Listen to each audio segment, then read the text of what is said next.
Good morning, everyone.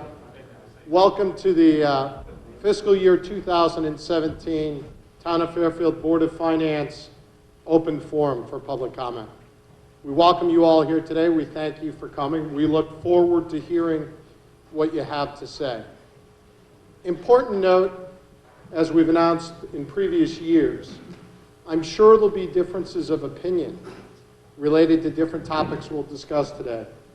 That's to be encouraged, and that's to be listened to as we go through what the town faces on the financial side. That being said, it's also very important to us and for all of you to be respectful of each other, respectful of those differences of opinion, and to remember that this forum is broadcast. So it will be seen by the town and beyond, as well as some of our students within our schools. And we want to set a good example for them as to what democracy can be and what an open and public dialogue can look like in a very respectful way. So we look forward to hearing from you. We remember, please, that this is about your statements, your comments. This is not about questions. We have a sign-in sheet up here at the microphone. We would ask when you come up to speak that you write down your name and that you put your address. We would also ask that you announce your name just so that we know who is speaking. There may be comments that we want to make based on some comments that you all have, or we can follow up at the end with individual statements by each board member about what we think about the current budget. All right, so thank you all for coming, and let's get started. Who wants to be first?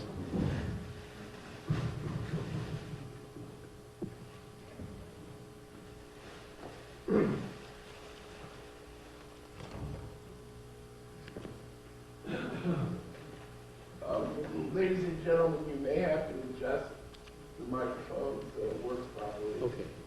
So when you come to the podium, raise or lower the microphone so it's pointing down. Good morning, sir. Good morning and greetings.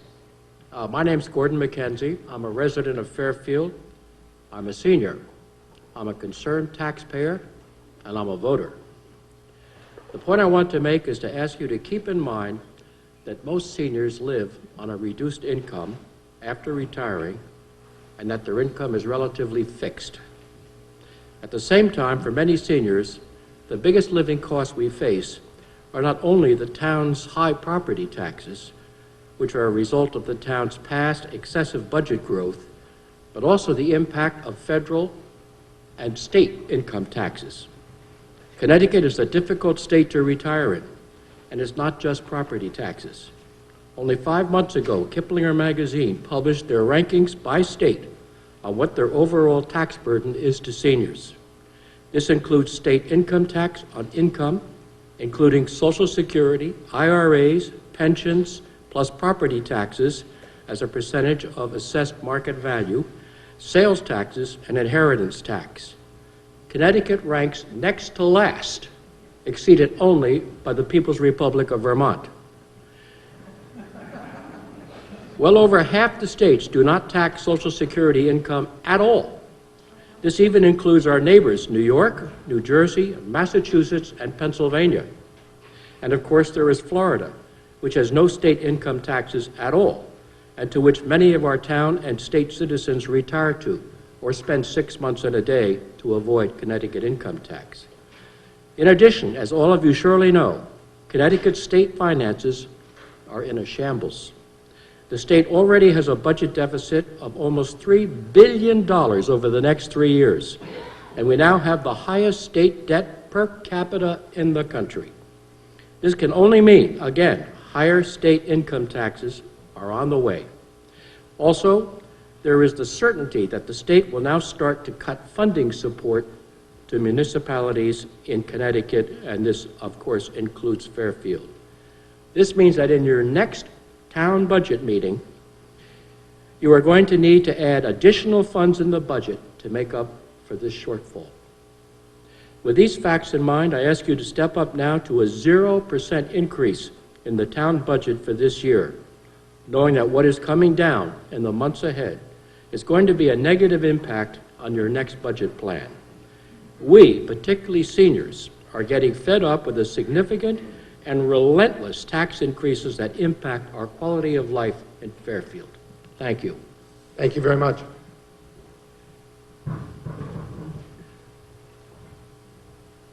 Good morning. Good morning, and thanks as always for giving the public this opportunity to speak to you. I understand that you defer to the BOS and the RTM on what services the town should provide. So I won't explain why I believe the BOE budget for next year should be flat instead of rising $3.4 million, particularly given that they have $3.5 million in savings on a new health care plan. However, there are two issues I would like to address to the Board of Finance. The first is that recent town and BOE labor contracts have granted unsustainable 3 to 4% increases in salaries and benefits. I understand that the BOF does not negotiate or approve these contracts, but you do have an overarching responsibility to protect the financial well-being of the town. So it is within that context, and in recognition that labor costs represent 75% of our total spending, that I remind you of the sad confusion regarding what some of these recent contracts would actually cost the taxpayers.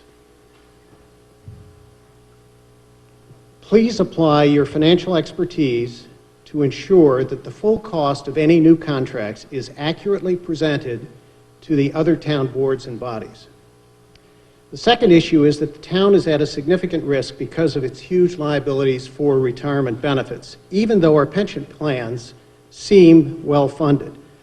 I understand that you are well aware of the risk that future investment returns will be below the optimistic 7.5% that has been assumed.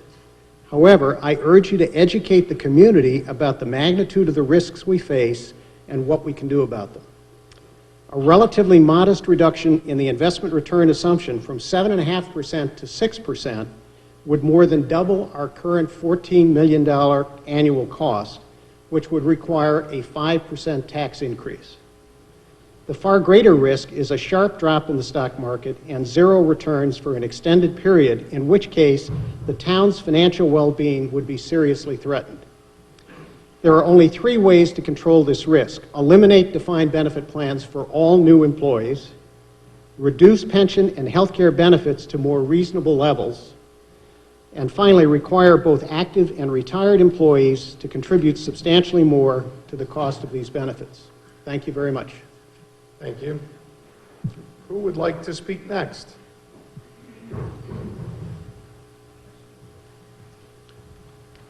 And please make sure you announce your name as well as sign in. I appreciate it, so that we know exactly who we're speaking to.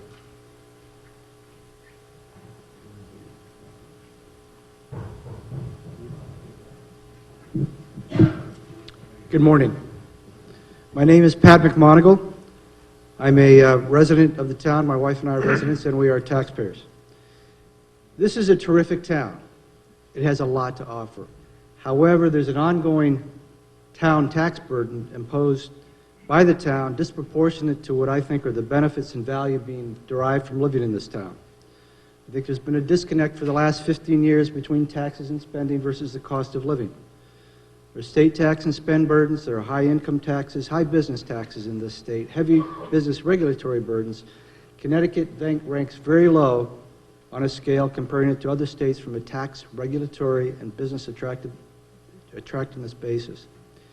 It ranks at the bottom in terms of attractiveness for seniors to retire in compared to all other states except Vermont. The real estate market is sluggish, it's not moving at the high end. Property values for Connecticut overall declined by 0.3% last year versus increases in other states like Massachusetts, which is well over 5%. There's a minus 2% change in Fairfield in the grand list this year, or last year, versus a positive 8.3% for Westport. The Fairfield real estate tax burden on the median sales price of a house is 1.7% compared to Westport at 1.3%. Shelton at 1.5%, or even Greenwich at 0.9%. The value of our homes is either lower, or our taxes are higher, or both. Raising taxes even more negatively impacts property values. Fairfield taxes its houses 27% higher than Westport when you compare taxes to actual median sales prices for these towns. Why? What's the justification for that? My wife and I moved to Fairfield in 2006. Taxes are 27% higher now than when we moved in. On a per-year basis, it's over 2 to 3% per year. Look, the inflation rate for the past 10 years has been lower than this every single year. I and so many in this town do not get these kind of increases every year. We are on fixed incomes. Any increase at all, this year and for the next several years, is too much. If the town wants to keep taxpayers like me here, they should look for more budget efficiencies, drive down costs, and push for taxes decreasing. Starting now, we must get more efficiencies out of both the town and education budgets and look for a succession of years with decreases. Thank you. Thank you.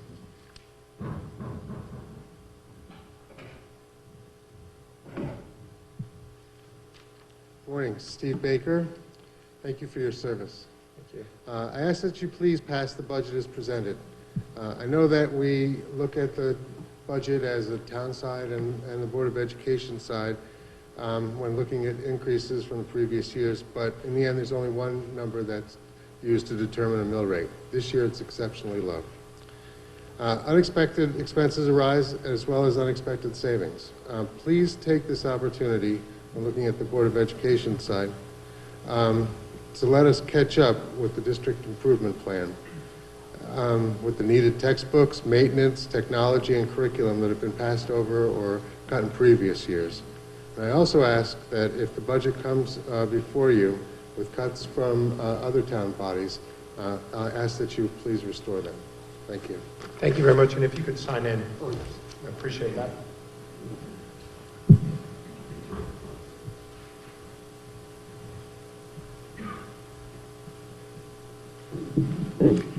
Morning. Good morning. My name is Bob Frigo, if you can hear me okay. First, I appreciate time and effort you folks put into the budget process. I know you spent a lot of your time doing that. I've had 40 years experience with GE in finance, and I want to stay in Fairfield. A couple of comments on the town budget. I think my main concern, as mentioned before, is the 7.5% assumption on pensions. I would think after the Madoff experience, this board would be much more conservative in their projections. On the Board of Education budget, otherwise I have no concerns about the town budget. Board of Education budget, and I know as was mentioned before, that you cannot scrub line by line as you can the town, but you can cap and provide some ceiling that those of us on fixed income have to live with every year. Two concerns, and this is based on many years of budget reviews.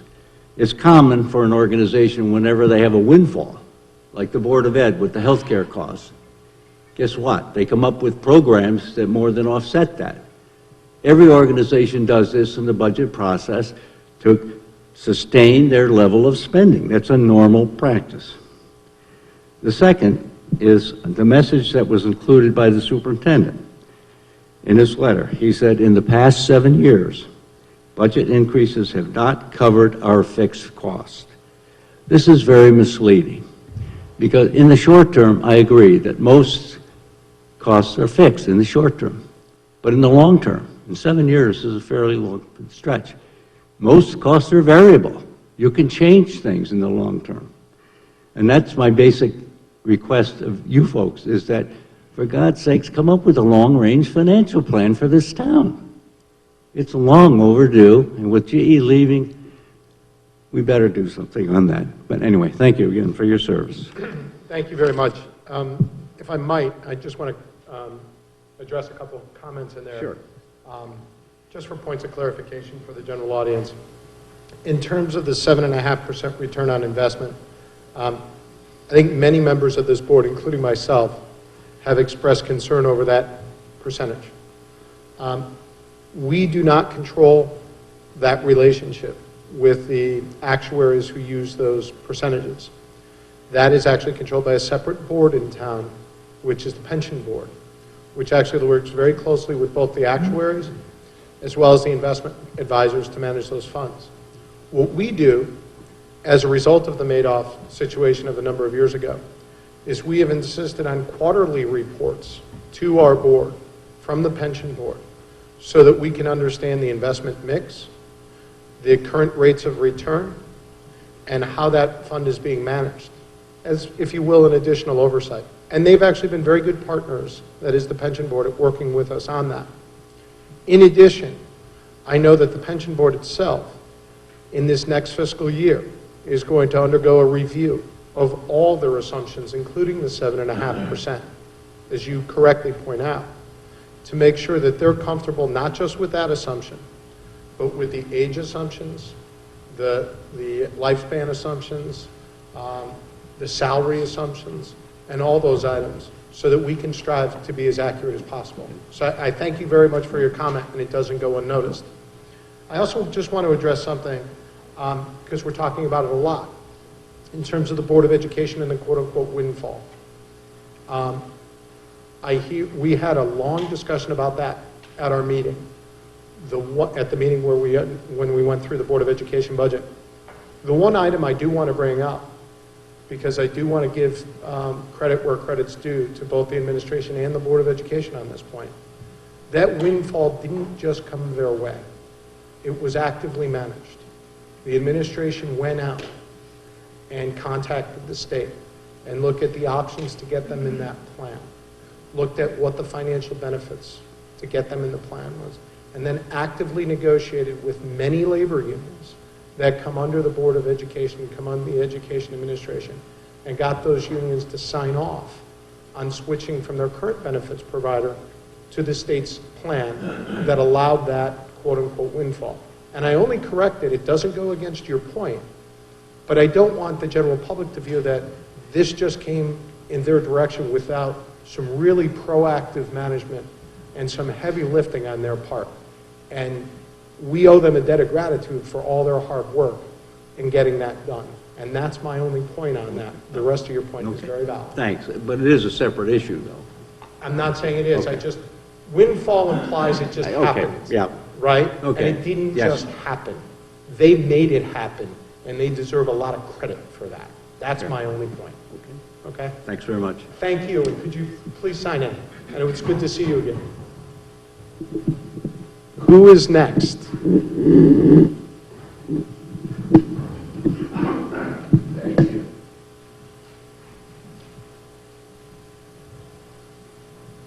Thank you.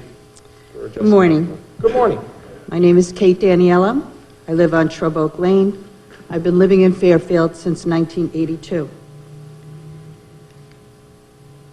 I've been involved in dressing these boards since 2008. At that time, our increase in taxes was 6.7%. So obviously, we have come a long way as a town, and a lot of that has to do with the boards that we have elected. However, what I'd like to address my remarks to this morning is the seniors. Several surveys focused on seniors 65 plus overwhelmingly indicate that taxes are their biggest concern. Demographic changes in Fairfield, according to the U.S. Census Bureau, comparing the years 2000 to 2010, show a 6.3% decrease in our senior population. A senior in my neighborhood who applied for senior tax relief was denied because of a money market account she had set aside for a rainy day. A senior veteran of the Vietnam War told me that he is finding it difficult to maintain his house and property.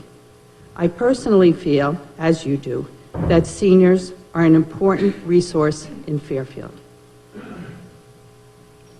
According to the 2010 census, Fairfield's older adults age 62 plus number about 10,600, reflecting 18% of our population. In the fiscal years 2016-17, there are two major expenditures directly benefiting our seniors: the Senior Tax Relief Program and the Human Services budget, which covers the Senior Center. The budget of these services is a paltry 1.6% of the total $295 million budget. What seniors say they want most is tax relief. I applaud all the town bodies who voted for a senior tax relief program. Unfortunately, the program has fallen short in 3 critical ways. Accessibility. In 2015-16, $4.55 million was budgeted for tax relief, but only $3.8 million was used, resulting in a $700,000 surplus. Even more important, less than 25% of seniors, ages 65 plus, took advantage of the relief. Economic impact. I know that each of you are aware of the economic impact of losing seniors and replacing them with young families who have one child, which raises the cost of our education. Diversity. When we lose seniors, the diversity of different groups living in our town shrinks. We simply cannot afford to lose our seniors anymore. The best way of keeping them is to send a signal that we care. And this is how we can do that. Number 1, any surplus in the senior-related accounts should be retained year to year for senior expenditures. Number 2, accessibility to senior tax relief should be evaluated and expanded to increase participation. Number 3, recognition. The town of Fairfield needs to recognize the value of our seniors, that our seniors bring to this community, which is not limited to, but includes property taxes, volunteerism in our schools, churches, parks, and libraries, and finally, the economic support they provide our local businesses and retail establishments. Number 4, a town's diversity is a barometer of its overall health. Let's not abandon our seniors. Thank you. Thank you very much.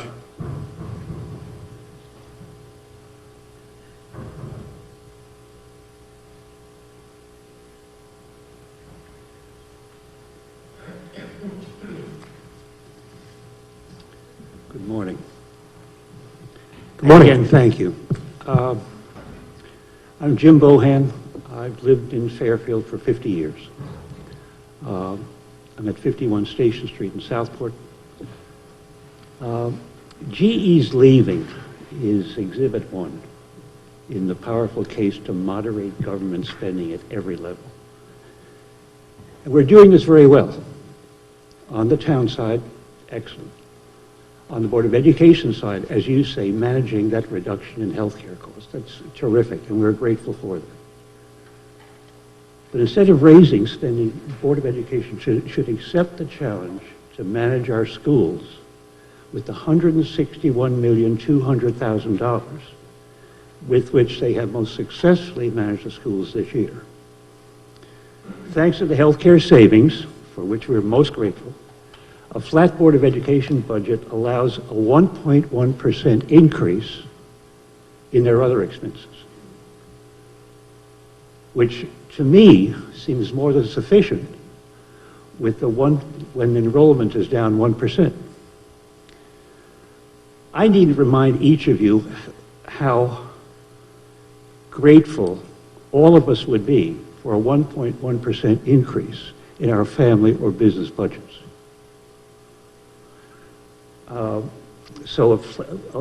I'm asking for a flat Board of Education budget so the Board of Education can put their savings to work. The 7.5%, I reiterate that. I'm getting nowhere near 7.5% on our savings, and I doubt any of you are. And I understand what you're saying, that it's a separate board, but you've got to work with the other boards to keep hitting that. We don't want an EPA, State of Michigan, Town of Flint fiasco like we heard about in congressional hearings this week. There's a problem, so everybody's got to solve it. Lastly, there's been some talk about other towns spend more than we do. It's very easy. The towns to which other people refer they have $3 million per student, $3 million of taxable wealth per student. We have 1 million. They are wealthier towns. So Those are my 3 points. Flat Board of Education budget, the 7.5%. And please stop referring to the wealthier towns as if they were equivalent. They are not. And thank you very much. Thank you. Who would like to be next?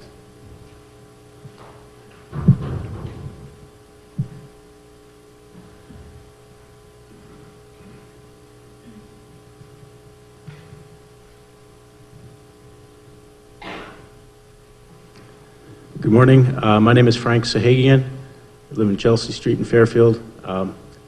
I wear 2 hats in this town. I've been a citizen of this town for more than 30 years, and have been a teacher in this town for the last 6 years over at Fairfield Woods Middle School. First, I would like to thank this board for your work and the way your level of discourse with the bodies that present to you. We couldn't be more impressed and more thankful for the level of professionalism that you guys demonstrate, both you and the boards that come before you. I'd like to speak to the education part. And as a senior myself, closing on becoming a senior in this town, I can certainly appreciate much of what I've just heard here this morning, because I'll be facing some of those same challenges as well. But I'd like to speak to the education budget in particular, and how impressed I was with the probing questions that you gentlemen asked, and one lady who's not here, Ms. Leclerc, who also asked. Probing, tough, yet fair. And in particular, I'm reminded of the questioning about the savings this year, and whether or not this was going to establish a new baseline, or was this going to be taking the opportunity to address things that have not been addressed in the last few years. And you were very probing on that, as appropriately, and I think Dr. Teitel did a terrific job in addressing that question, because that is at the heart of the increase. I would say we're going to miss Dr. Teitel. His budgets have been transparent, they have been comprehensive, they have been responsible in light of what we as a town and this country has faced over the last few years and the challenges. They've been difficult. One of the things that we're not hearing about are the demands on the town and the education that come in from the state mandates that come in that cost a lot of money, that unfortunately roll in and don't roll out as expenses. You've also heard from Dr. Teitel, and we've seen that our per pupil expenditure has gone down. There's only one town, Trumbull, that spends less per pupil than we do. You could also see that the percent increase in per pupil expenditure, we have gone down to number 81. The increases were also being managed properly. I'd like to speak to this opportunity of, people come to this town because of the schools. That's why people come to this town, because of our school system. Technology, the money that's being asked for technology. I can speak to somebody speak to being in the trenches with technology and the needs.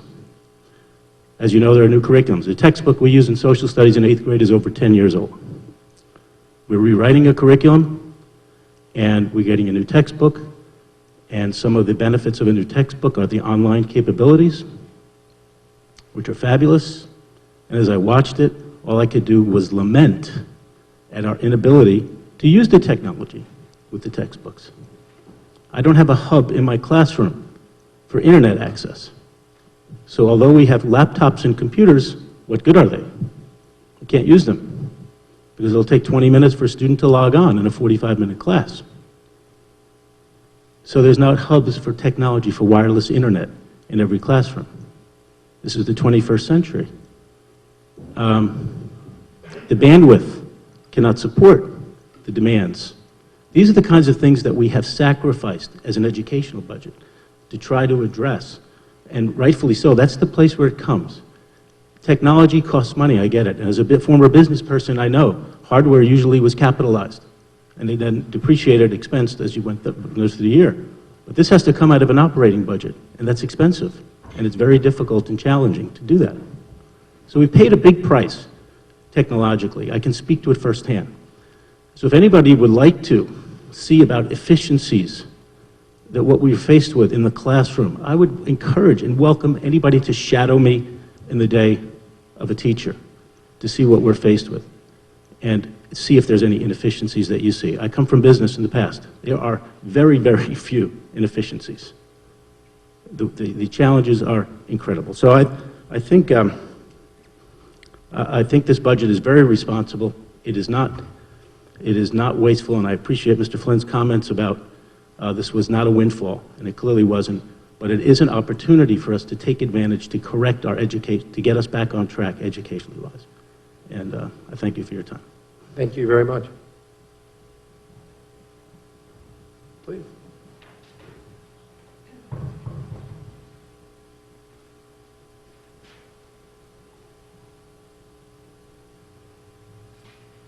I'm Karen Wackerman. I live at 192 Shore and Village Drive, and I'm also a member of the RTM for District 7.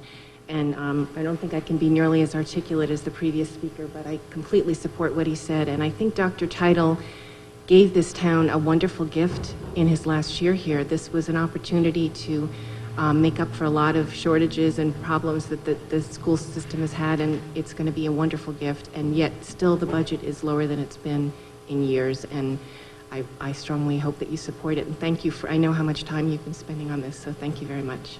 Thank you very much. And please sign in just to make sure we have everything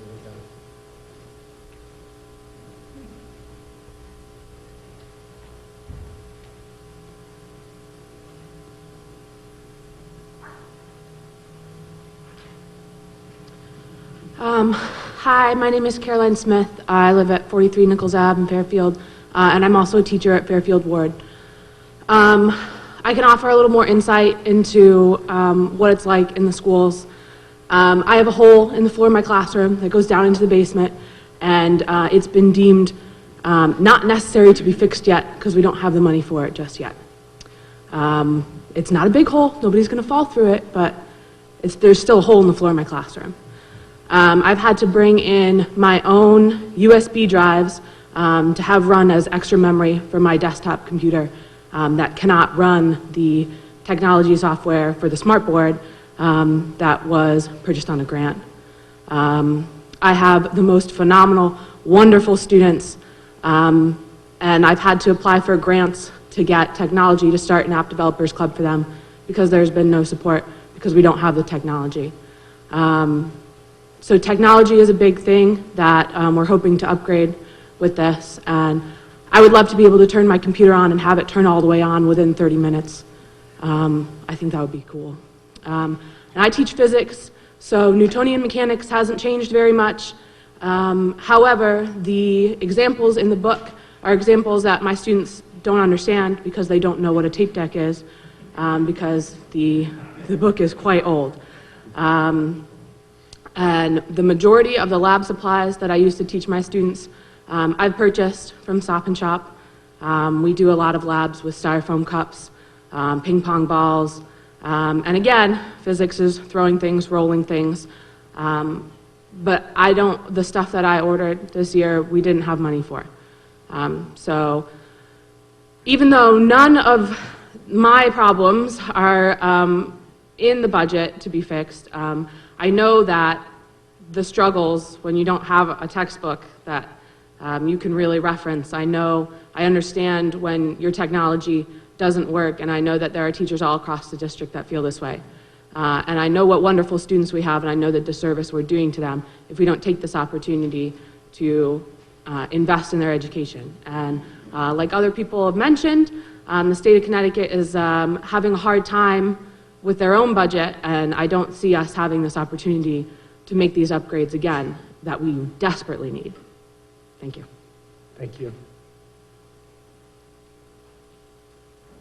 Who would like to be next?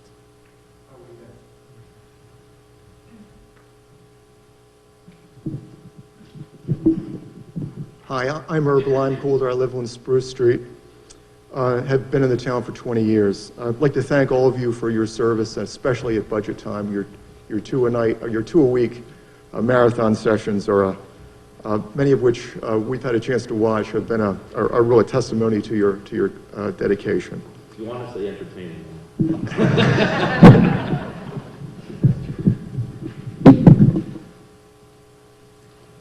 there's so many dark clouds that we face on our horizon in town. And we've talked about many of those, but the town spending and taxes have increased at a multiple of inflation over the last 15 years.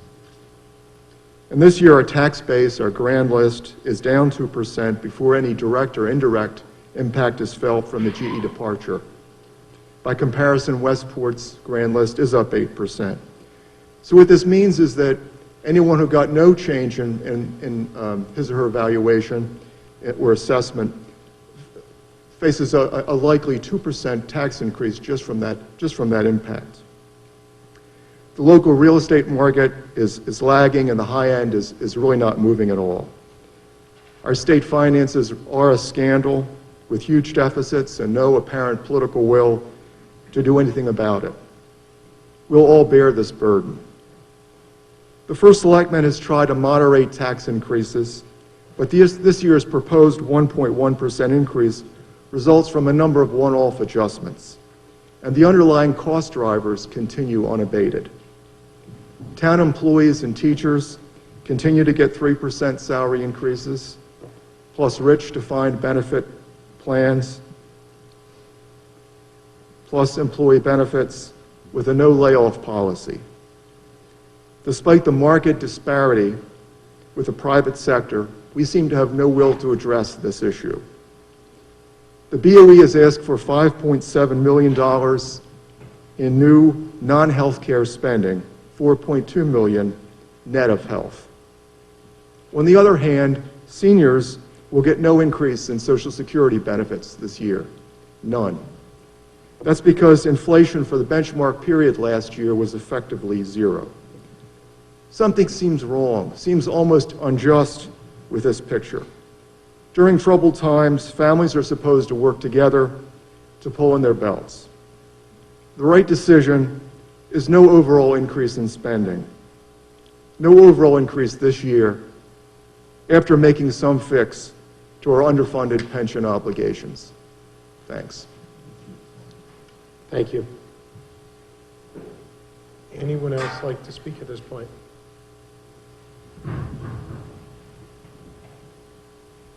And thank you for signing in.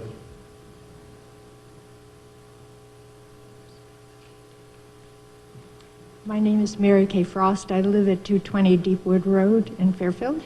In the 1990s, I was sitting where you were as a member of the Board of Finance. So I've been around for a long time. I'm here to ask that you fully support or increase the funding for the senior center.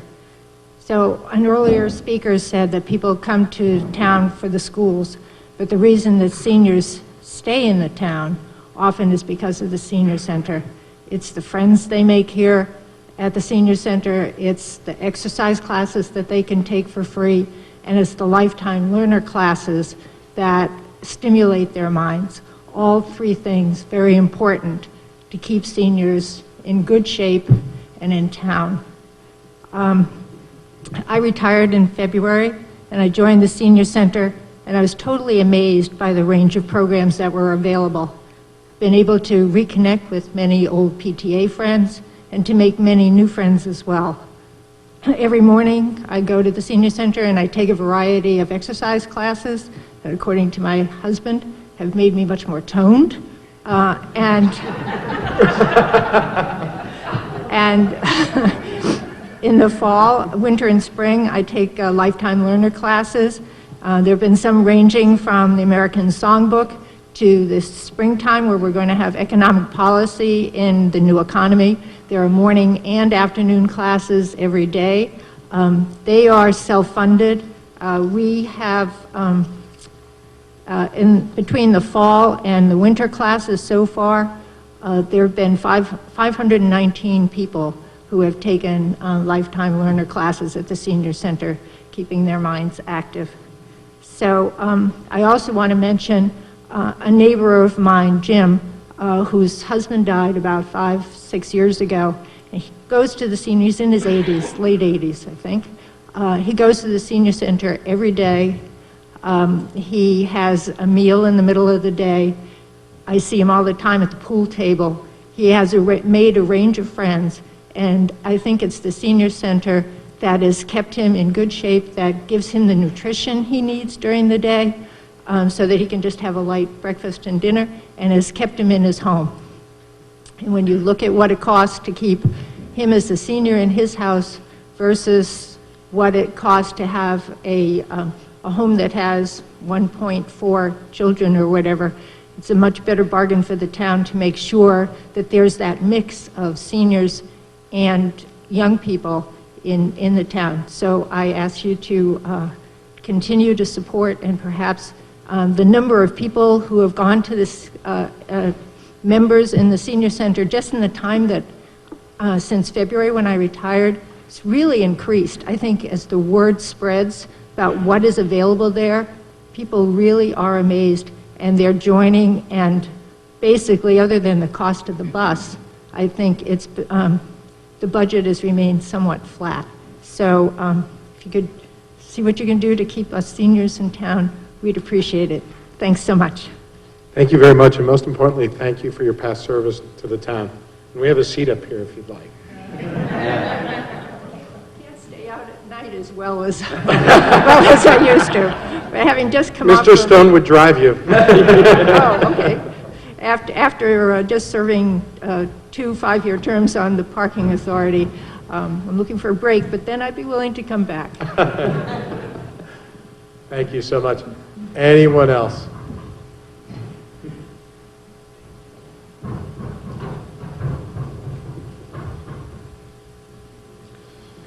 Good morning. Good morning. Eric Caliper, 505 Woodhouse Road. I'm also a town employee. Just a couple of observations on some statements that were made here today. Number one, I've consistently heard from the Fairfield Taxpayers Association that the contract cost increases have been 4% per year. The last negotiated contract that we got was a net 2% per year, so that was right in line with cost of living. Second thing I've heard is that the town of Fairfield commonly compared to the town of Westport. I don't think the two can be compared, and there's a couple of reasons why. The metric we should be using is population density, not two communities being alongside the same border. Fairfield is a much different community than Westport, and you could probably say that we should probably be compared to, as far as demographics and makeup, as more of a Stratford or a Milford. Our commerce is more robust, as you all have seen in the increase in the traffic. We have 2 universities that Westport doesn't have, and we have a more of a blue-collar community. The last thing is sorry. The last thing is I want to say that Fairfield loves its seniors. I think that we should increase access to the Senior Relief Program. And if I could get a show of hands of how many seniors do not currently have access to that program. Yeah. To the Senior Relief Program? Yeah, how many of you here today do not have access to the Senior Relief Program? Yeah, are you trying to ask who qualifies? Who is not qualified right now in the room? My neighbor was not qualified. Okay. All right. I would assume that most of them here are probably not qualified due to their high income, right? They probably don't meet that, they're probably above that cap. So if we could form a committee to kind of look at that, maybe readjust those values to help those members of the community, that would be helpful. That's all. Thank you. Thank you. A couple of things on that. I appreciate, first of all, thank you for your service, Mr. Caliper, to the town. On the senior tax relief program, only because it's been brought up a couple of times today, the RTM, and I know there's several RTM members in this room, is the body that actually reviews that program. And I believe they either review it every year or every 2 years. So my assumption is that'll be up for review very, very shortly. And people that don't know the details of the program, particularly our seniors, should definitely take the time to better understand the program. There are several different methodologies under which people may actually qualify. Well, the program could probably always be improved, and I agree with many of the comments here made regarding keeping our seniors in town and what that does to the tax base and the services, et cetera. It is already one of the best plans available in the state of Connecticut, if not the best plan available in the state of Connecticut. It was put together many years ago in the RTM, and a former colleague of mine, of ours, Mr. Kiley, led those efforts 20-odd years ago, whenever that was.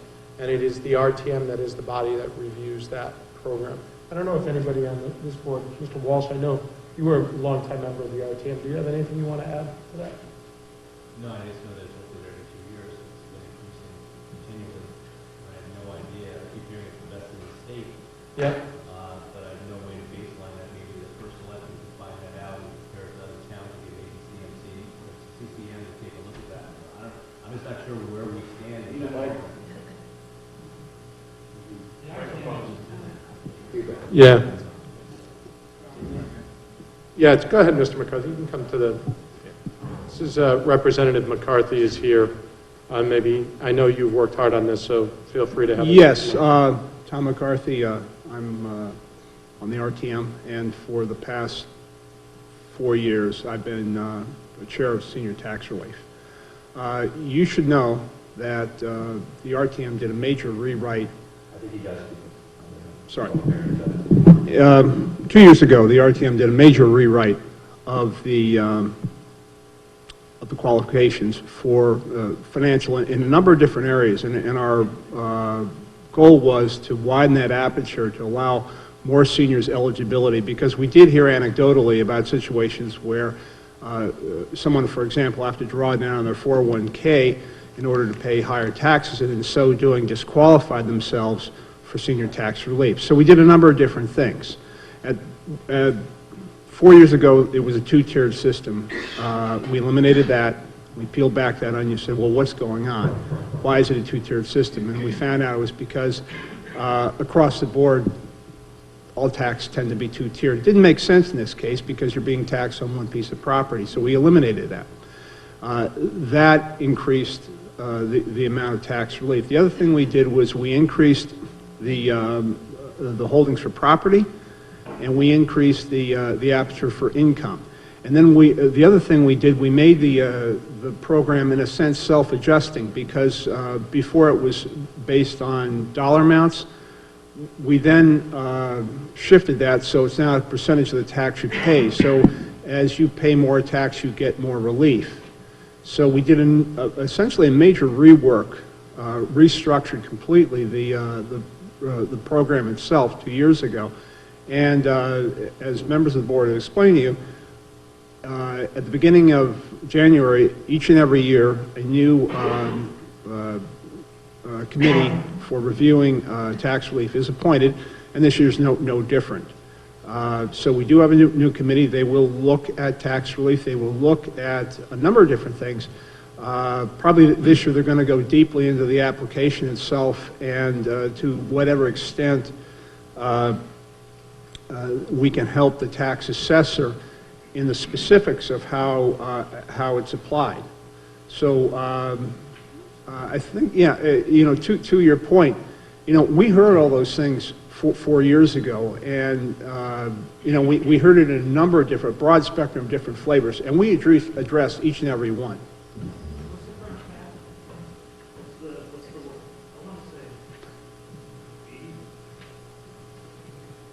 Okay. I want to be careful that we don't dig too deep here.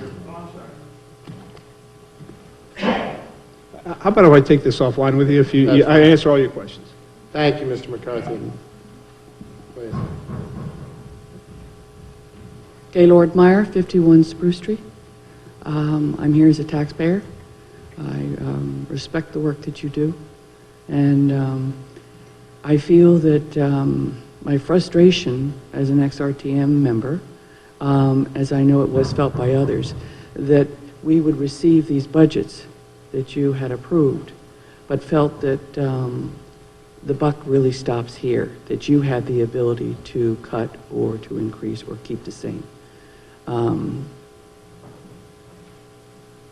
As a taxpayer, I've been here since 1979, and it's getting harder and harder and harder. And I look around in this room, and most of these people, I'm going to guess, are above 50. And those people are here because they're saying they're having a tough time living here. You also hear from the Board of Education and their needs. So you have extreme opposites. And then there are the people that are in the middle. And I reached out to a lot of them because I was on the RTM. And I was frustrated that they didn't show up at these meetings and they didn't participate. And over and over and over again, you know what I heard? They don't listen. So I'm here for them to say, please listen. Keep it at 0 increase for all. That way everybody maintains the job. Everybody maintains an income. But the town goes less and less into debt. The other thing is that, you know, we hear about what the Board of Ed needs for teachers. Let's talk about Penfield. Boy, is that an eyesore for me. The money that has been spent on something so frivolous, in my opinion, could go towards the Board of Ed, the needs for these children. You know, I think this town has got to make a decision. What's more important? A huge pavilion that is going to serve very few, or put that money where it's going to really be needed towards seniors as well as our children. Thank you. Thank you, and thank you for your past service to the town as well. You're welcome. Go right ahead. Hi, my name is Drew Georgiadis, and I'm an RTM member from District 9, and I'm here to address this man's issue with the senior tax relief. I've been recently appointed to the Senior Tax Relief Committee, and I know John Matola, his parents lived across the street from me. He can attest to this. And one thing I would like to, this year, with my involvement with the senior tax relief, specifically to my district, is maybe help out the seniors or maybe get some federal relief for some of these FEMA costs, because as the insurance goes up and up and up, it's a huge burden to these seniors. And when I knock doors and meet my constituents, you know, the FEMA cost used to be $2,400 a year, and now it's $8,000 a year. And as that cost to seniors increases, and I know it's very specific to my district, but it's a huge financial burden. And my neighborhood, as maybe some of the seniors know, was developed after World War II, and a lot of those people are still in those capes. And they've lived there their whole lives, and they live in a very modest home. But the cost, as if they're non-compliant, and a lot of them can't comply because then they can't get up the 16 stairs into their house. So I am going to be working on that, sir. And I don't know if it's, you know, it's a very regional specific concern, but there are a lot of seniors down there. So I just wanted to say that. Thank you very much. And if you could make sure you sign in. The next person.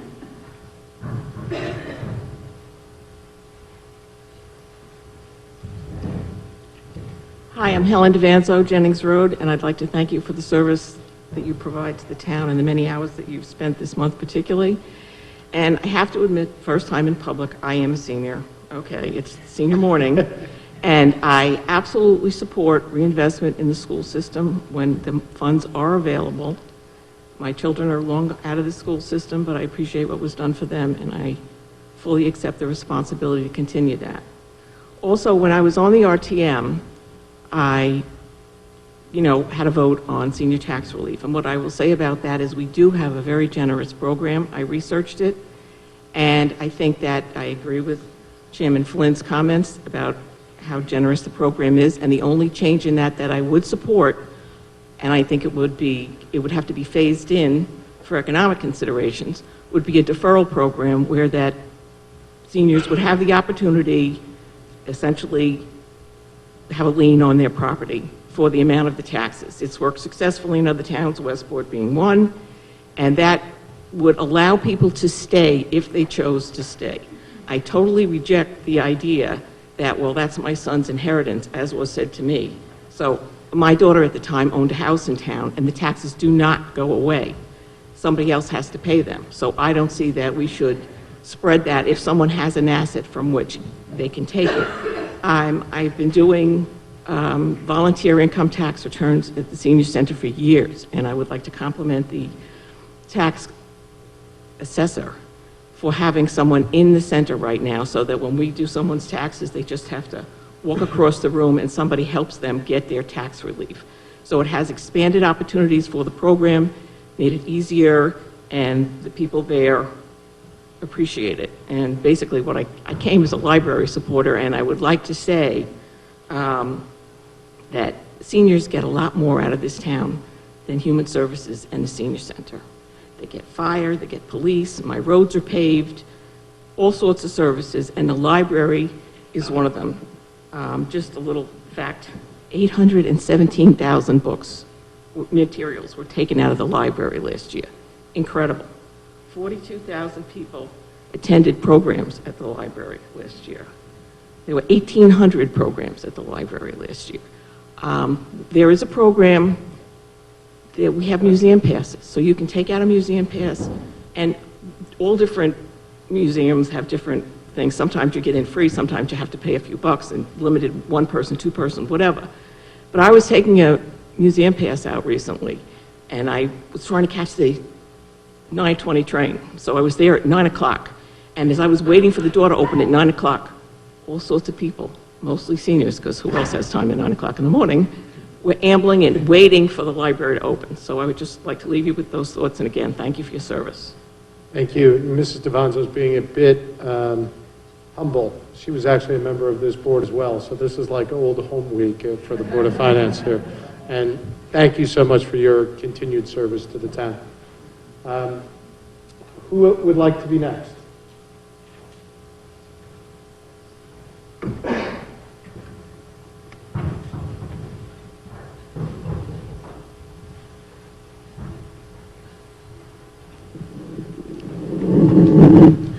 Carol Way, RTM District 5. I really didn't plan on speaking at all, but when things came up in connection with the Senior and Disabled Tax Relief Committee, I've served on that for 4 years and have been on the RTM. I'm in my 4th term on the RTM now. And one of the things that was mentioned was a deferral program.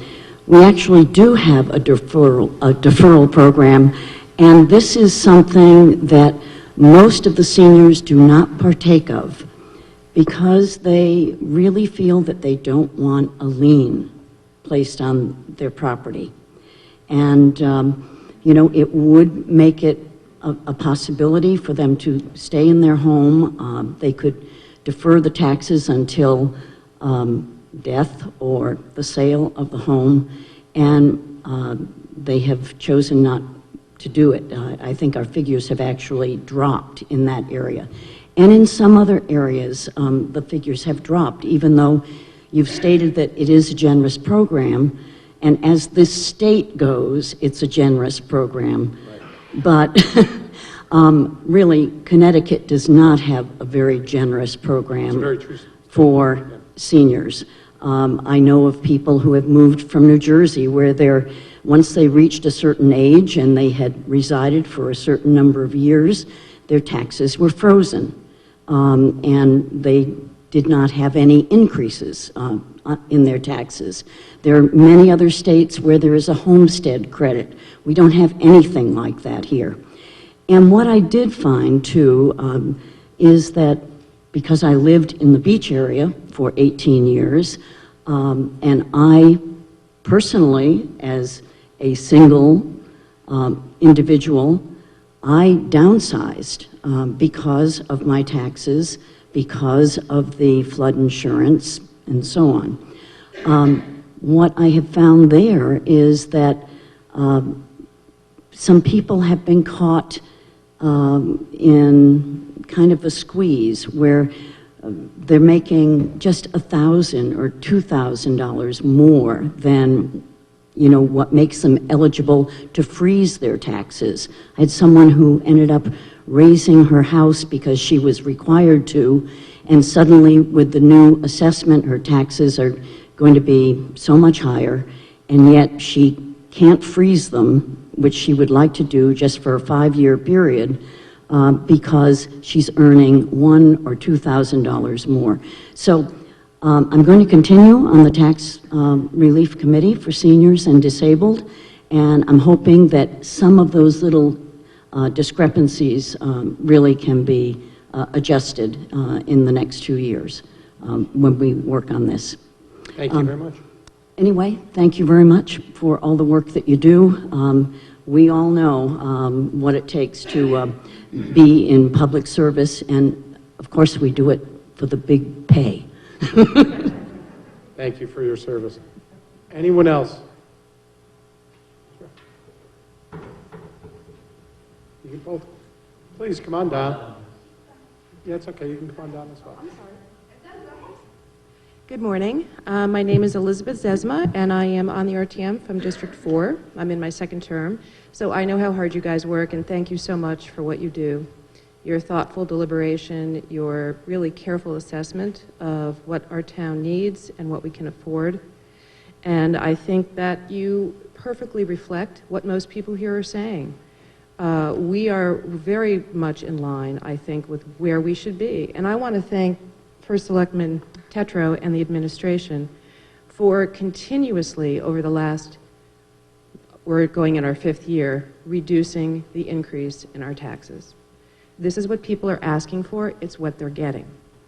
I moved here in 2008 as a single person with no children, and the one reason I moved here is because of the schools.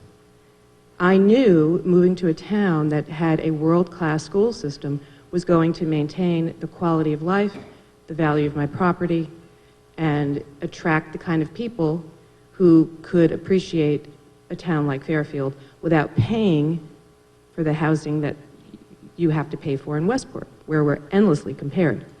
We cannot compare ourselves to Westport.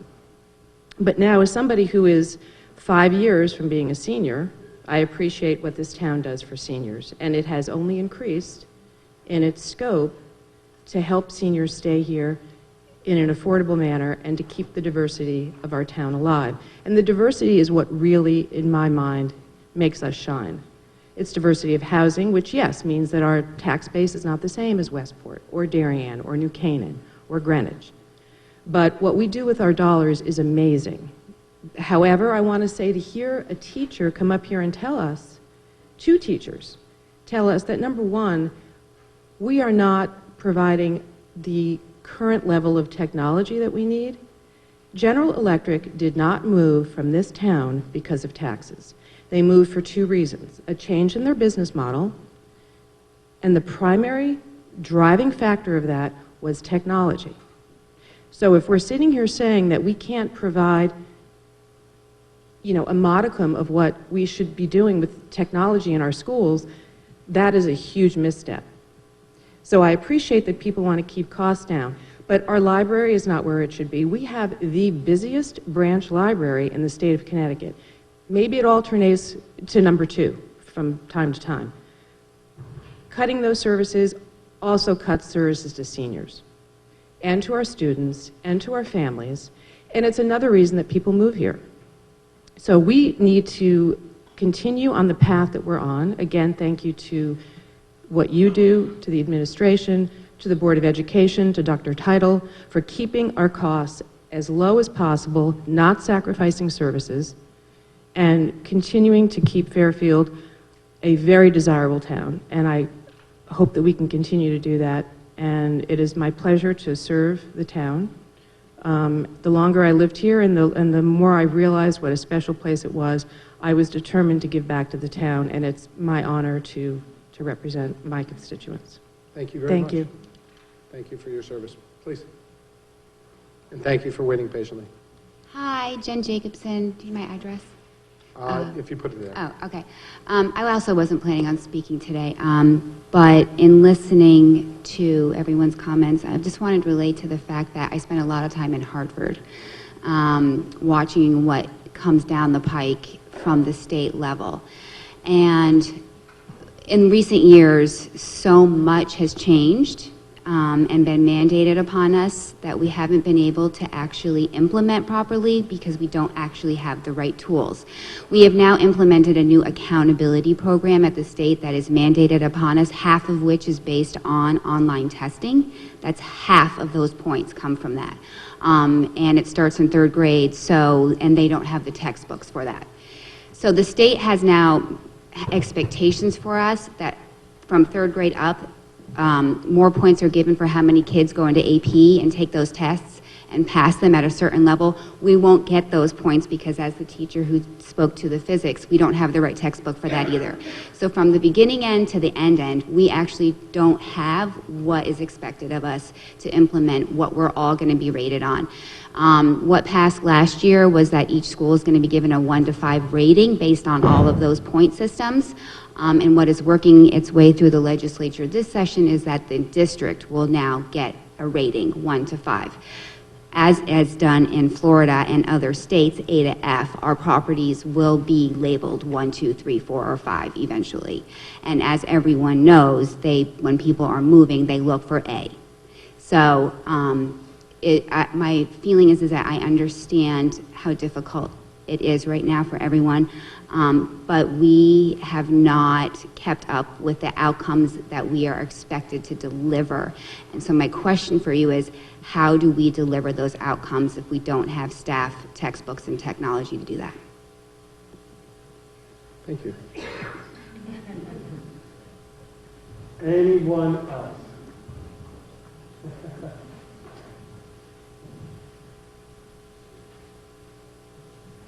Hi, Mary Hogue. I'm coming also to talk about education, but really reinvesting in our very wonderful resources that we've been hearing so much about.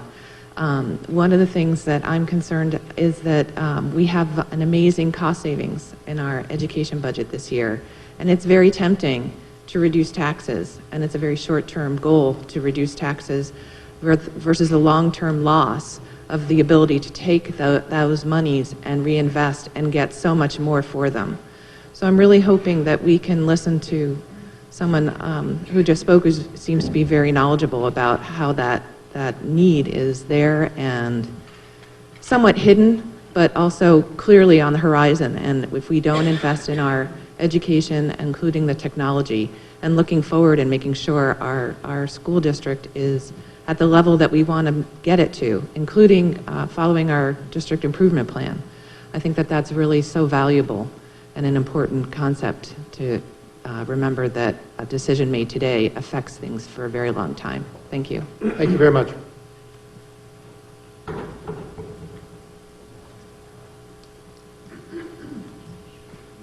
Good morning. I'm Hal Schwartz. I live at 400 Eastfield Drive. I used to be on the RTM, and I used to come to these meetings, and here I am again. But the reason that I came up here to speak today is really to talk about the town of Fairfield as a whole. The town is a service-oriented town. You can't serve all of your citizens unless you have the money to do it. We have seemed over the last 8 or 10 years to be education versus seniors. It's not really what this town is about. This town is about all of the residents and all of the people, all of our citizens and all of our children. The state is going to be giving us less to deal with, and they're going to be making us spend more of our money to keep the services where they are. I would love to see a 0% tax increase, and I know that's not possible, to at least keep the services as we have them now. For the people who come up here and say, you know, these people make too much money, their benefits are too good, I think we need to look at the big picture, and the big picture is what does it cost to keep the town at the service level that it is. If you're happy with the service level that it is, then you should be willing to pay for those costs. If you want less tax, if you want to pay less in taxes, then you need to come up with some ideas on how the town can save money and what you're willing to do without. Personally, I'm not willing to do without. I spent 12 years on the RTM, and I stood up many times and said I'm not willing to do without. I'm also here to speak about the library. I know this board in particular has looked hard at the library process for years. As an RTM minority leader, I had fought hard for the library. I think it's a great asset to the town. I think everybody uses it. I think if you need to look to cut in other places, cut the budget somewhere, the library is not the place you need to go because that serves every person in this town. So I don't envy your job over the next couple of weeks, and thank God I'm not on that board. But good luck to you. Thanks. Thank you very much, Mr. Schwartz. Is there anybody else?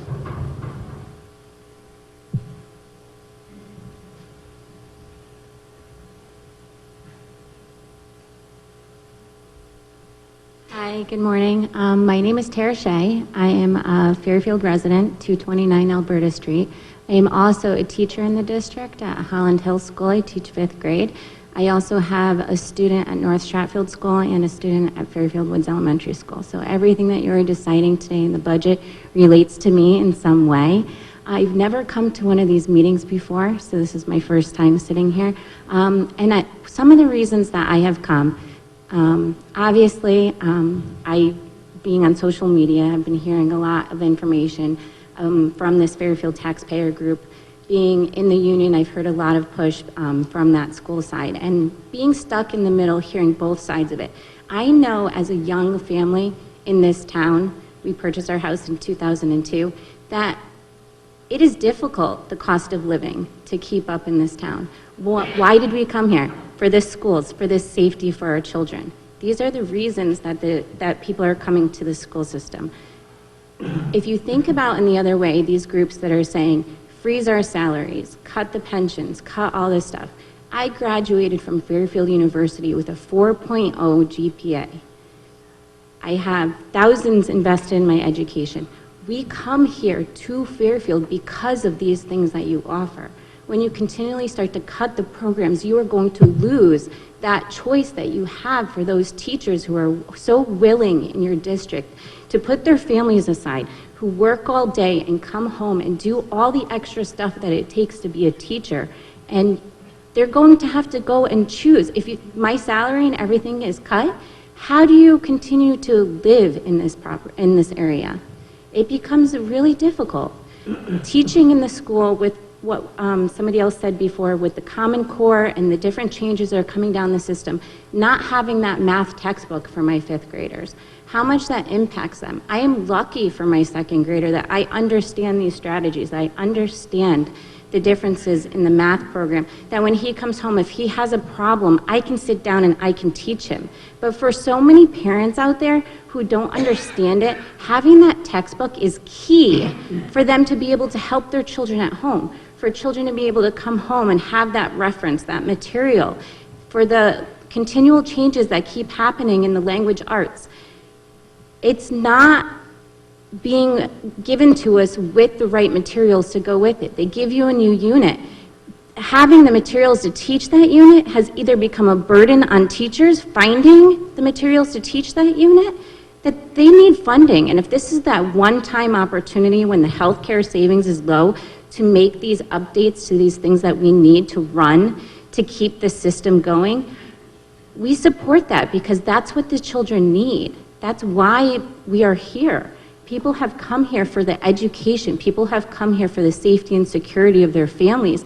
Yes, I understand that we need to make it affordable living, but coming here in 2002, purchasing when the rates were higher, so much value has been lost in my home already that it makes it, I feel that if the education does not continue to get supported and it continues to go down, it's not going to help. Thank you. Thank you very much. Anyone else? Sign in. Oh, thank you for that. Sorry. No problem. I shouldn't say, like, one more thing. I teach the 5th grade at Holland Hill. So I'm in one of those portables outside. My 5th graders, especially after having the lockdown, we are outside stuck in a portable, no running water, no bathrooms. Our students, based on the lockdown, are not even allowed to leave the classroom without an adult escort. There's hand washing policies now in the elementary school. You have snack, you need to wash your hands. I don't even have the running water to wash their hands. If my students need to go to the bathroom, we all have to get up and go into the bathroom. There's so much pressure on everybody for what they're doing in education. Every single time that you have to leave the classroom, I mean, these projects still need to be funded. The education budget, they really need it. Thank you.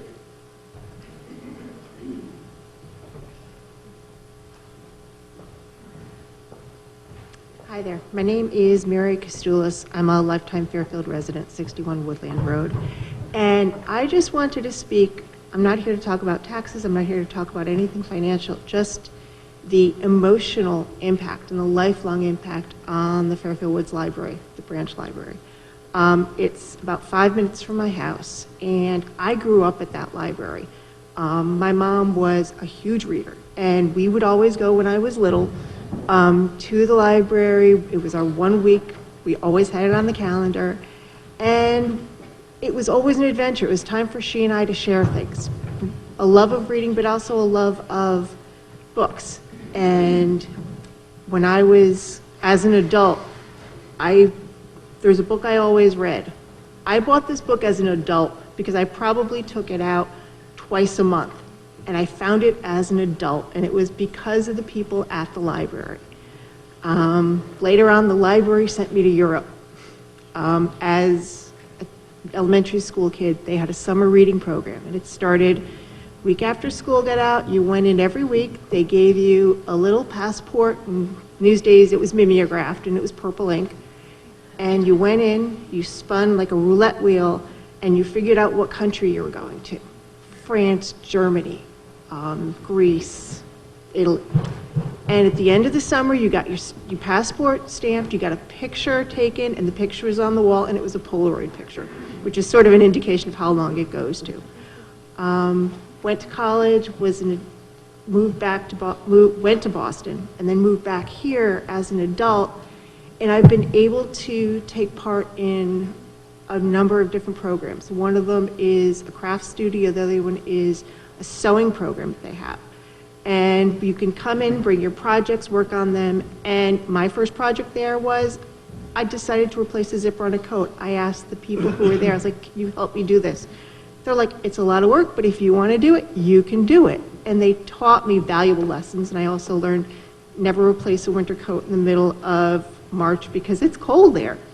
And I had to carry my coat because it was still pinned. But I just wanted to talk about how much this library means to the people in our end of town and the incredible impact it's had on my life, the life of my family, a lot of my neighbors. So thank you. Thank you very much.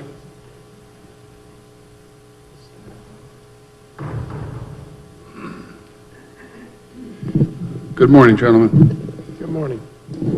My name is John Santa. My wife and I live at 33 Chester Place, Southport, Connecticut. I first of all want to thank you all very much for your dedicated public service to our town.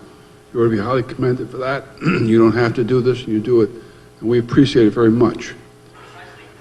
I'm sorry we came in late, so I hope what I'm going to share with you has not been previously covered, but if it has, we'll do it one more time, and it's this. We have a pending critical issue going on here in our town, a lot of towns as well, our town, and it has to do with the peripheral benefits to our town employees, pension and health care. I am not anti-policeman, I'm not anti-teacher, I'm not anti-fireman, I'm not anti-town employee. They're all good, hard-working people too. However, the fact remains that we have made a bargain, we have made a deal that is basically untenable. I think you know it, and I know it. Basically, this will eat our town. You don't have to worry about teachers or keeping the school open or what about the library, because the pension and health care costs will eat our town, and it won't be long. So, I don't want to take a lot of your time today because you've been so dedicated to come here on a Saturday and do this. You've got other things you want to do today too, I know that. But I would urge and ask you to take a strategic look at this issue. It is actuarially determinate rather, I don't want to say easily, but fairly easily. You can get there. It's not rocket science-y. You can do the math. You can figure it out pretty soon. And I would urge you most strongly to get a bipartisan activity going on this, get something going on both the RTM and the Board of Ed and our administration, where we all come together on this and we really take a serious look at this and make a deal that is fair to everybody. I'm not here to put teachers or firemen or policemen in a bad lot. We're not here to do that. They've worked hard too. They deserve something good. But the fact of the matter is, we've made a deal with them that basically we really can't keep. And so therefore, we've got to figure out how to do this. So I don't think we want that to eat the town. And I don't think our cops and firemen and teachers want to do that either. So thank you again for your dedicated service, and I urge you to do that good actuarial study on that. Thank you very much. Thank you very much. Are there any other questions or comments? We're kind of wrapping up here. Come right ahead.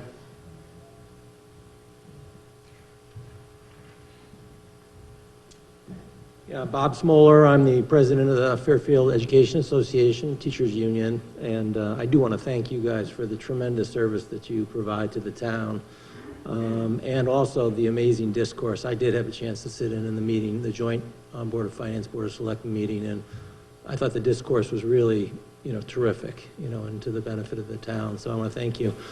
Just a couple things I'd like to clarify. One is, a lot of people have been saying that the teachers' increases have been in the 3% and 4% range, but, since the recession started, which was basically about 8 years ago, the average teacher increases, if you net out the increases in the healthcare costs from a standpoint of contributions and co-pays, has probably been somewhere around 1% to 2%. So, nobody is getting super wealthy off these contracts. And in fact, if you look at Fairfield's compensation to teachers versus our surrounding towns in Fairfield County, we've gone from about 10th to around 14th. So the town and the unions have been, at least the teachers union, has been very judicious in agreeing on compensation arrangements. Now, regarding the health plan, I think people deserve to hear a little bit of the history of how we saved this money, because in about mid-November, Dr. Title came to me and said, listen, we think we have this opportunity to save some money here. Can you help us work through this? And the year before, I had sat before the RTM, and they said to me, listen, we would hope the unions would work with us on reducing our health care costs. So mid-contract, we said, all right, let's take a look at this thing and see if there's something to be had here. So within 30 days, we analyzed the program, realized that it was something that the unions could live with and something that would save the town some money, and we went to the bargaining units, not only our own bargaining unit, but every other bargaining unit, and got the thing sold. And part of the reason, the impetus for working so rapidly was over this 8-year period where money has been very, very tight and resources have been few, a lot of projects had been put off. Maintenance projects, updating technology. There's only so long these computers can be held in classrooms before they start to fail. You can repair them as much as you can, but sooner or later, you've got to start updating your technology.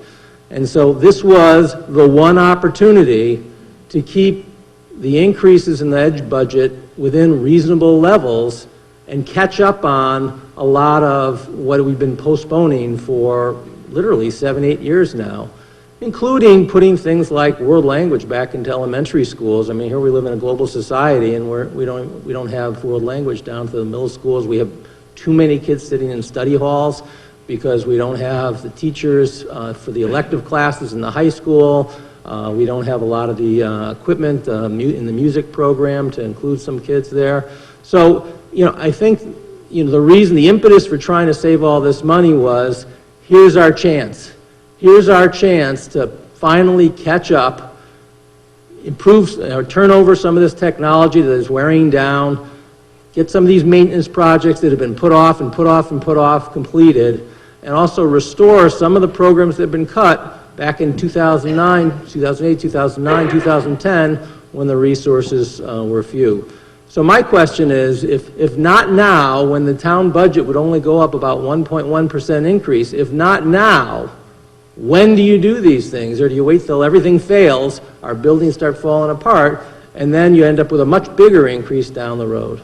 So I want to thank you for your service once again, and I do urge you to pass the budget as is. I think it's a very responsible budget, and people work very hard to get us to a point where we can keep the cost down, but also restore some of the things that have been left out over the years. Thank you. Thank you very much. At this point, I'd like to turn it over to my own colleagues on the board.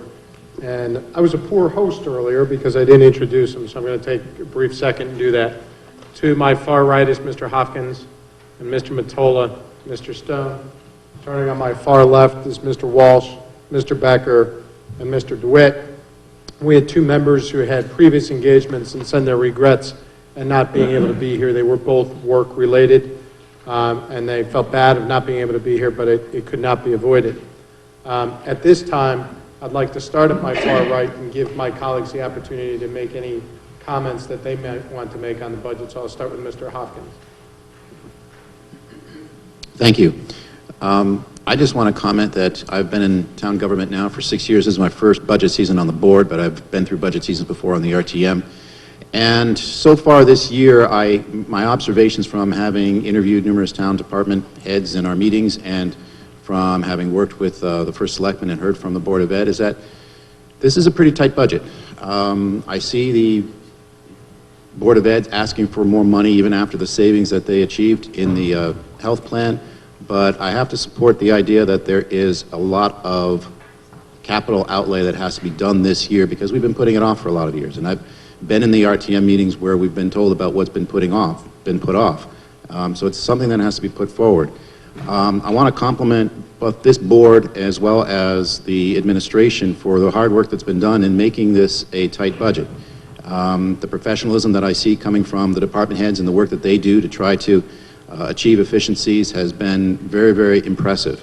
And I also want to say this board over a number of years has put in a lot of work, achieving a lot of financial savings that's really helped to make this budget what it is. So I know some people would love to see it be a 0% increase, but really we've come a long way. And in looking at this budget, I think we have to look at it from how far we've come and to try to keep going on that road. And I think if we do that, then our budget will be in line where we want it to be. Thank you. Mr. Matola. Good morning, and thank you all for coming out today. I'm John Matola. I've been involved in town government for a number of years. I was on the Board of Ed for 6 years, RTM for 2 years, and took this position, I think, 2 years ago now, 3 years ago. I lose track of time as time flies by. I hear all of you. As usual, this is always a balancing act. I appreciate the concerns of the seniors. I obviously appreciate the concerns of members of the Board of Ed and the parents. It always seems to come down to a balancing act. I'm not sure where I stand on this right now. I'm still studying the numbers, looking at them. I do think it's a pretty solid budget for both ends. I tend to think that if we have an opportunity to invest right now in some of the things we've been neglecting over many years, that we should probably do so, but I'm still looking at this. So I just want to thank all of you for coming out this morning. Thank you. Good morning. Again, thanks for coming out. This is my 15th crack at the budget, going from when I was on the RTM to many years now on the Board of Finance. I just want to touch on the one thing. The first person that spoke, Gordon McKenzie, brought up the problems that we're really having in relationship to what's going on in Hartford. And this is the Fairfield Board of Finance, not the Hartford Board of Finance, obviously. But I would urge all of you to really keep an eye on what's going on in Hartford. Personally, I think the people in the legislators in Hartford should take a field trip down to Fairfield and see how a town is well run, because I think we are a very well run town. We might have our differences, we might have a few problems, but all in all, I think we get it right. And I think that if the problems that we're having with pensions and things like that, Hartford is, things are really very bad in this state.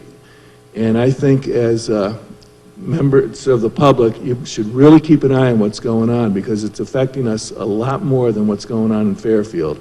And the reason people are leaving Fairfield is not, a lot of it has to stem from the taxes that are coming down from Hartford and the mandates that are coming down from Hartford that affect everything, including the Board of Ed, which are costing the taxpayers a ton of money.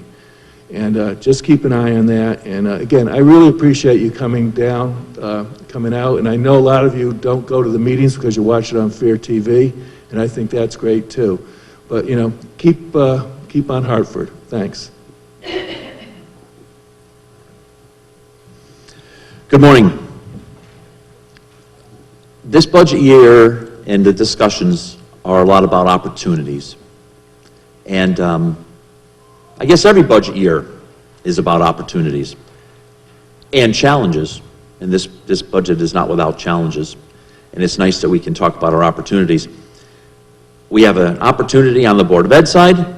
We have an opportunity on the town side.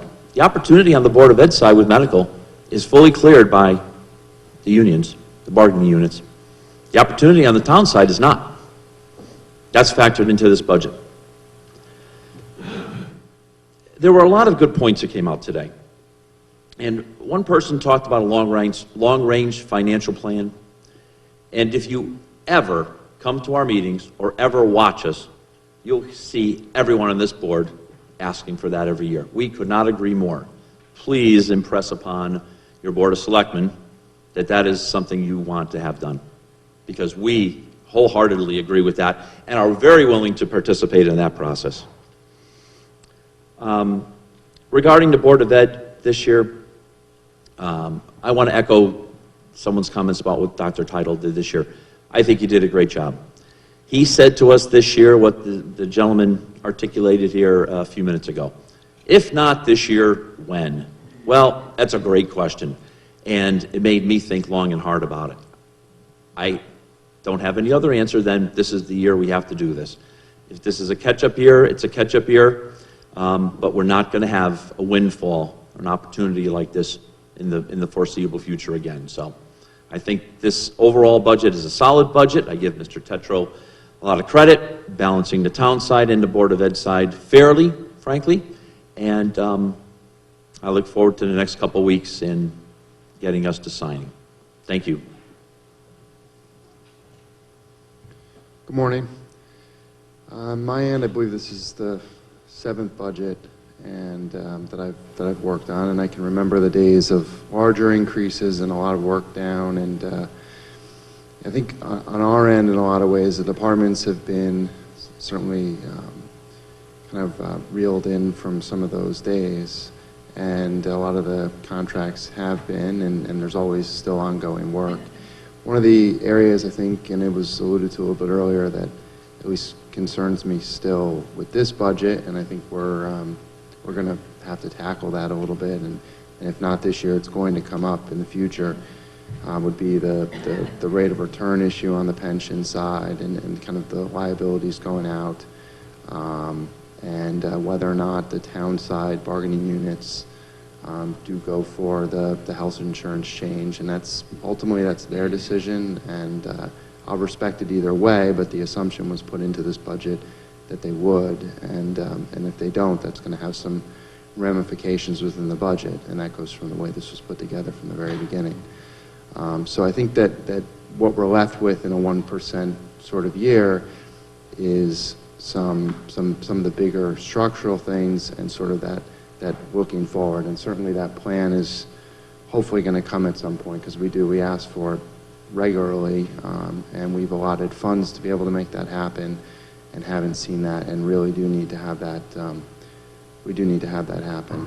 So I look forward to the remaining few budget nights that we have left. Thank you for everybody coming out. I think we had a really good mix of people. Some years you see a whole room full and it's tilted one way or another. I think there's a lot of people expressing their opinions, and that's really important. We do get all the emails, and appreciate that as well. So thank you. Hello, my name is Jim Walsh. I'd like to thank everybody for coming out today. It was great hearing a lot of the different comments, some of which I've thought about, some of which I've not thought about. So it's great hearing from everyone. One of the things I did hear about, especially earlier on, which was mentioned up at our table already, is the problem we're having with our state capital and what's going on with the state. I personally think what's going on up there is horrible. I think it's embarrassing, and I think it's having a huge negative impact on this town particularly. And I think for too long, Hartford has seen Fairfield County as being a cash cow, and unfortunately it's getting to the point where now not only are individuals moving out and moving down to Florida and other places, but now Fortune 5 companies are moving out. I disagree with one of the speakers earlier that gave her view on why GE left. I think GE made many statements on why they left and talked about the business community that this state was setting up and sent a clear message about that. Yes, when they got up to Boston, they made statements to make it seem why they wanted to come to Boston. But let's be clear, too. They got $140 million worth of savings up there as well.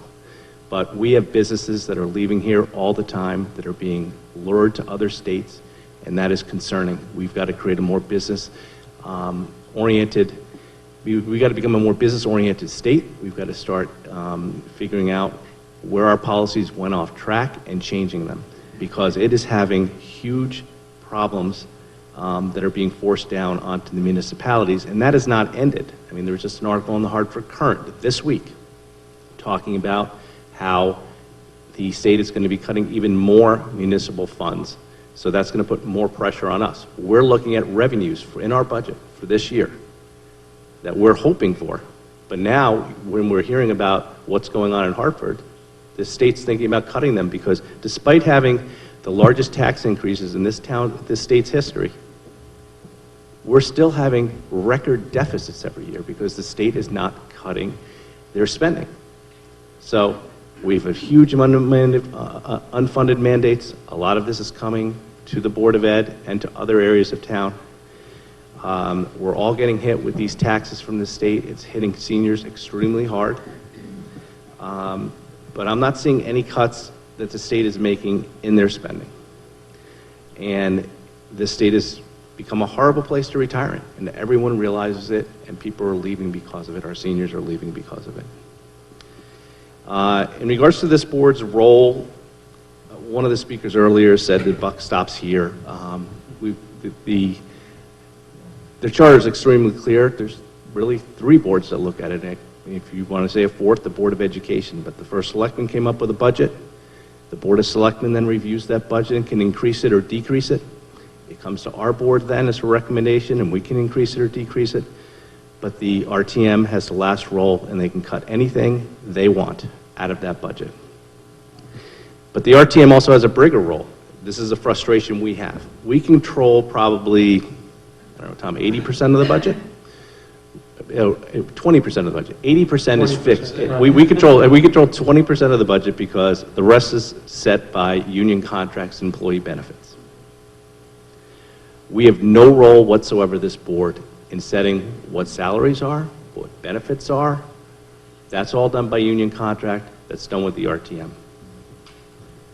The RTM's role is also in the senior tax relief. So while there's a lot of questions here, most of those questions, I think, have got to be addressed at the RTM level, because that's the only place it can change.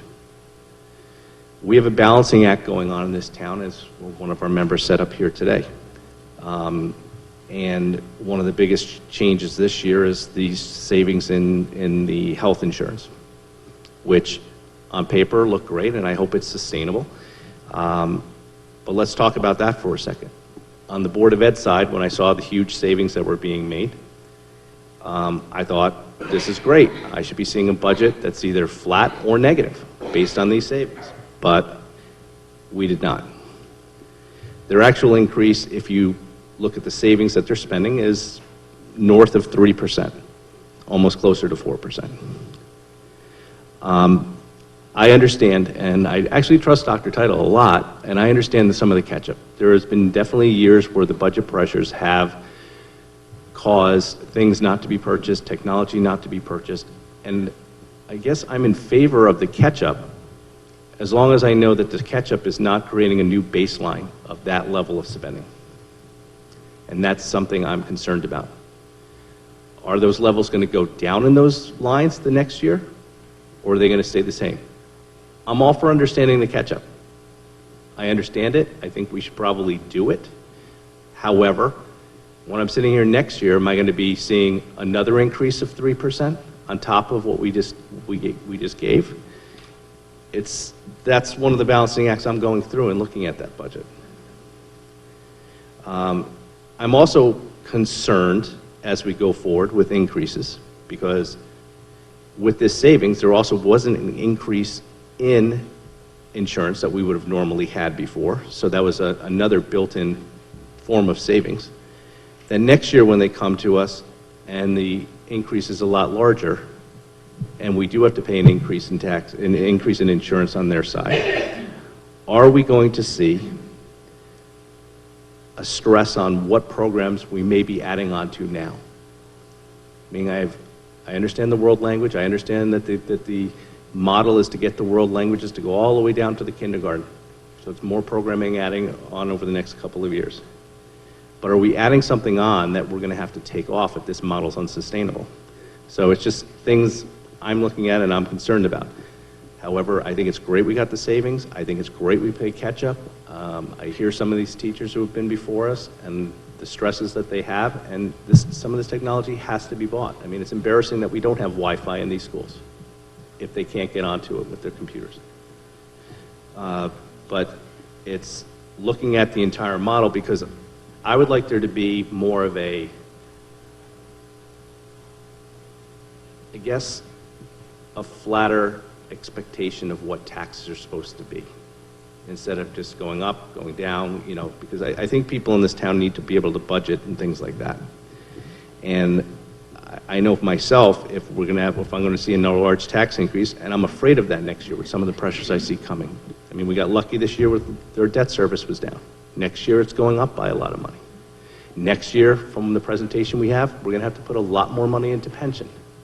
So already when I'm looking at the number, when we're having these discussions for this year, I'm afraid of next year. And I have to look at this and say, how do I present a more sustainable, reasonable tax increase for the taxpayers? I'm also concerned about, you know, looking at where's our model going in general, because the Board of Education seems to be going up on a pretty relatively straight line. The town seems to be almost going down on a straight line. If we want the same services, how's that going to happen? Yes, on the town side, let's talk about that for a second. We've been told, and the first selectman's taken advantage of his budget, of his savings in health insurance. To date, as we sit here today, we've not been told that any union has agreed to this. And if they haven't agreed to it, are we going to have to keep the same insurance we had before?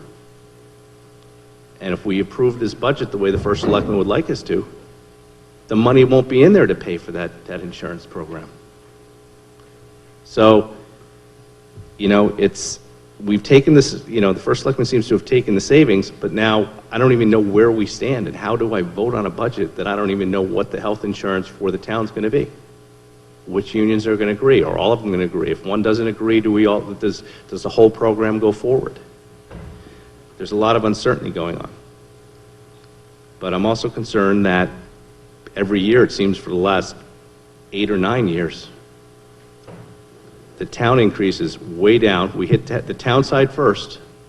It's not balanced on how we hit the Board of Education. So we're going to have to decide on a town, because you can only do that for so long before services have to be cut. Thank you. Thank you, Mr. Walsh. Before I start my closing comments, I just wanted to thank the public for coming out this morning and for your engagement overall in the budget process as a whole.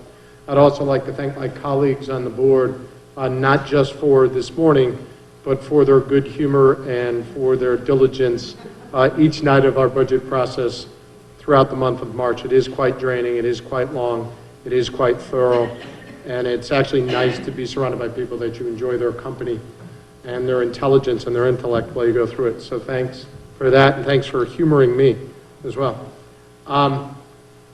It dawns on me, we've been doing these forums for a number of years now, right?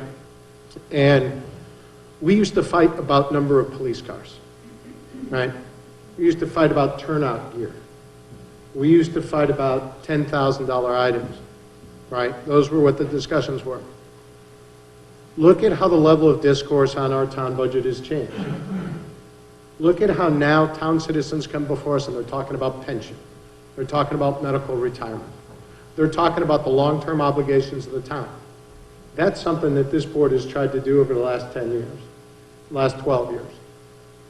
And the ability for the townspeople to understand those esoteric topics, to want to address those topics, that's going to serve this town in good stead as we move forward, regardless of the other things we disagree on, or whether it's 1% or 0%.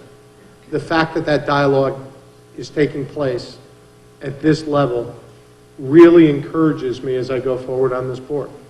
So thank you for that. Thank you for taking it, paying attention to it.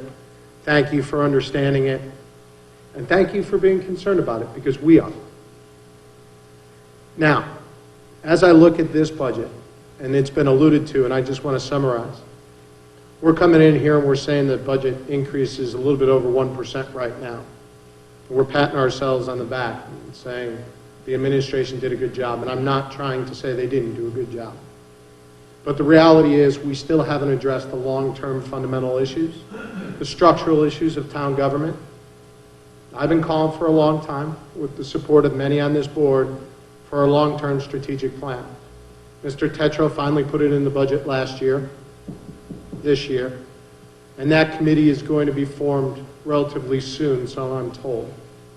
In my opinion, it's probably the most important committee with the most important responsibility that this town has put together in probably a generation, because that committee should help us make the structural decisions on what a 21st century town should be, how we should operate. Because unless you change that, we're going to continue to be confronted with the issues that we are year after year. Now, as I look at this current year budget, there's several areas that concern me. Number one, our contribution to pension. That goes along like a pinball machine based on what the rate of return is, and as others alluded to, the actuarial assumptions that drive that process. We've got a new actuarial study that's going to be done in this next year, and it could dramatically change what we believe the contributions to that pension fund need to be. Yet in this year's budget, the contribution is budgeted to decrease based on an actuarial assumption that was done last year. For all of the market issues that we've all seen in our own 401ks and our own savings account. So are we under budget there? Possibly. Mr. Walsh and Mr. DeWitt both called out the fact that this budget, as currently before us, assumes an agreement is reached with all of our unions on the town side that allowed them to do exactly what the Board of Education did, which is take advantage of the state's medical plan and save us significant dollars. Yet as we sit here today, none of those unions have agreed to that plan. So what happens if they don't? The town is exposed by hundreds of thousands of dollars. A third item, not contemplated in this budget, and it's not anybody's fault, okay? The state, we talked a lot about the state here, right? The state screwed up the motor vehicle system. Remember that? Okay. They sent our town an estimate of how many cars would be available for our motor vehicle tax.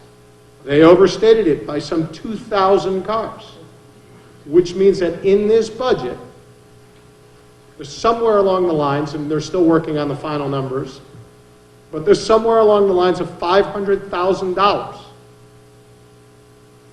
of revenue that doesn't exist because the cars don't belong in Fairfield. So, as we sit here, those are three large items that this board will need to wrestle with over the next 2 weeks. And then the RTM will need to wrestle with it after us. So we're not done by a long shot. There was a lot of good work. I think there is some good movement in long-term planning going on. But this budget is not without its challenges. Overall, though, based on the dialogue today, I'm very optimistic. I'm very optimistic. And I want to thank you for coming out. Thank you for paying attention. Thank you for helping us do our jobs better, because I know we all take them seriously. And with that, gentlemen, I think we're adjourned. Thank you very much.